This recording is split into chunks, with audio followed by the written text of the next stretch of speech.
तो बिल्कुल बलराम पांड्या हमारे साथ जुड़ चुके हैं। बलराम, एक बड़ी सफलता कही जा सकती है क्योंकि यूपी पुलिस और दिल्ली पुलिस इसे लगातार ढूंढ रही थी। 18 मर्डर केस इस पर दर्ज थे, तो एक बड़ी कामयाबी। बिल्कुल, देखिए जिस तरीके से अनिल दुजाना का नाम पश्चिमी उत्तर प्रदेश ही नहीं बल्कि पूरे दिल्ली एनसीआर में खौफ के नाम से व्याप्त था और लगातार लूट, हत्या, डकैती, छिनैती, रंगदारी जैसी वारदातों को इसने अंजाम दिया था। और इसके खौफ से खास तौर से नोएडा, गाजियाबाद जो आसपास के जिले हैं वहां पर दहशत का माहौल था। और जिस तरीके से आज यूपी एसटीएफ ने मुठभेड़ में इसको ढेर किया है वो कहीं ना कहीं उत्तर प्रदेश पुलिस के लिए एक बड़ी कामयाबी है। और जिस तरीके से इस पर आपराधिक मामले दर्ज थे, और आपको बता दें जिस तरीके से इसने गैंगवार में गाजियाबाद के अंदर जो एक कुख्यात बदमाश है भाटी, उनके ऊपर इसने ताबड़तोड़ फायरिंग की थी, जानलेवा हमला किया था एक शादी समारोह में। हालांकि जो भाटी थे, सुंदर भाटी, वो बच गए थे, लेकिन उसमें कई लोगों की मौत हो गई थी जो उनके साथ थे। तो कहीं ना कहीं एक बड़ा और कुख्यात अपराधी आज एसटीएफ के मुठभेड़ में ढेर हुआ है और काफी नामी बदमाश था क्योंकि इस पर 30 से ज्यादा मुकदमे दर्ज हैं और खौफ था। आपको बता दें कि इसने पंचायत का चुनाव लड़ा था जेल के अंदर से और जीत भी हासिल की थी। यानी इस तरीके का खौफ था कि इसके खिलाफ कोई चुनाव लड़ने को तैयार नहीं होता था और जो लड़ता था तो वो चुनाव प्रचार नहीं कर पाता था। ये दहशत थी दुजाना गांव में, क्योंकि दुजाना गांव ग्रेटर नोएडा के बादलपुर थाना क्षेत्र के अंदर आता है। तो ऐसे में उस गांव का ये रहने वाला था। नाम इसका था अनिल नागर, लेकिन दुजाना गांव का होने की वजह से इसका नाम अनिल दुजाना पड़ा और जराइम की दुनिया में एक बड़ा नाम निकल के आया। क्योंकि जिस तरीके से इसने अपना गैंग शुरू किया, एक साइकिल चोरी का पहला मुकदमा इसके खिलाफ दर्ज हुआ था, लेकिन उसके बाद देखते ही ये रणदीप भाटी के गैंग में शामिल हुआ और उसके बाद इसने अपनी खुद की एक गैंग बनाई और उसके बाद इसने ताबड़तोड़ वारदातों को अंजाम दिया और दहशत की दुनिया में अपना एक नाम कायम किया और अनिल दुजाना के नाम से ये जाना जाने लगा।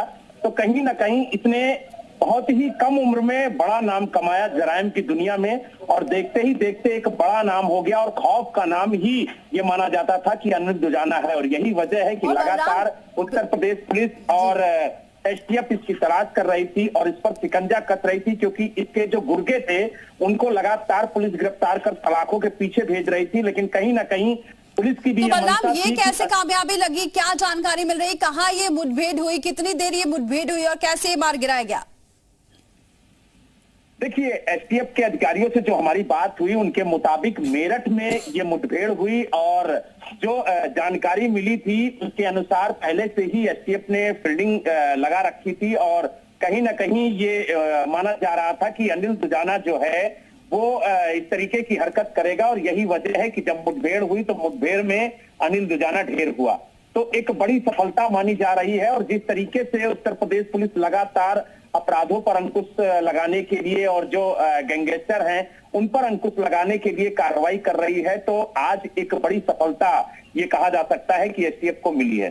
बलराम, कितने दिनों से ये फरार था? क्योंकि खबर ये है कि जमानत पे रिहा हुआ, उसके बाद ये इसने कई घटनाओं को अंजाम दिया, उसके बाद ये फरार चल रहा था। इसी वजह से यूपी पुलिस और दिल्ली पुलिस लगातार इसकी तलाश कर रही थी।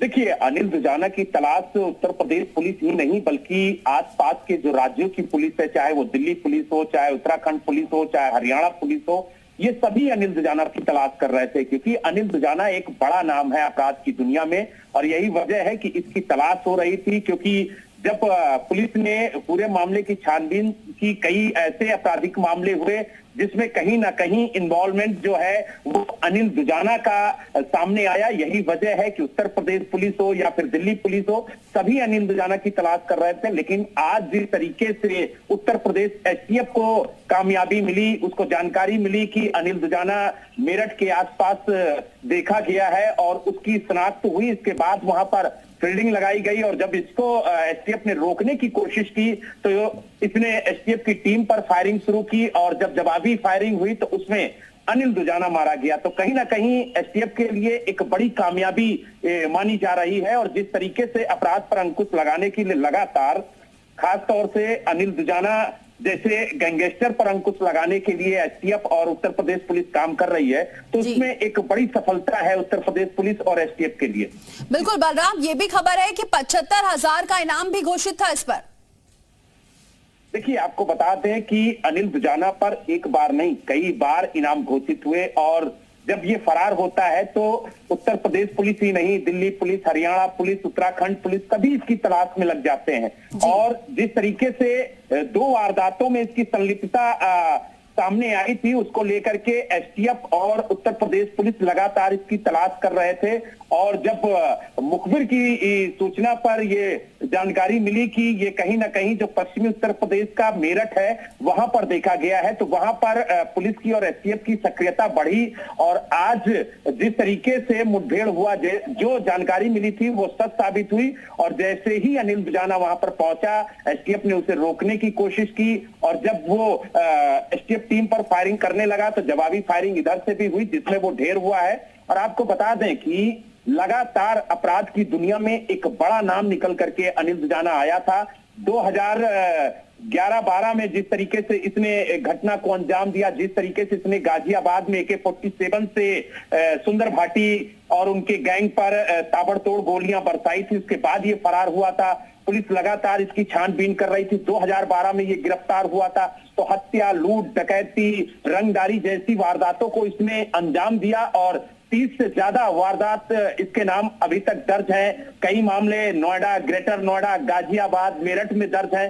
तो अगर बात की जाए मेरठ की, तो मेरठ से ही इसने अपने अपराध की शुरुआत की थी। पहली वारदात इसने मेरठ में ही दी थी, जिसके बाद मेरठ में एफआईआर दर्ज हुई थी, और उसके बाद इसने एक के बाद एक कई आपराधिक वारदातों को अंजाम दिया। और उसके बाद फिर ये जराइम की दुनिया का एक बड़ा बादशाह बन के निकला। और उसके बाद चाहे उत्तर प्रदेश पुलिस हो, चाहे दिल्ली पुलिस हो, सबके लिए बिल्कुल बलराम, बने रहिए हमारे साथ। मनीष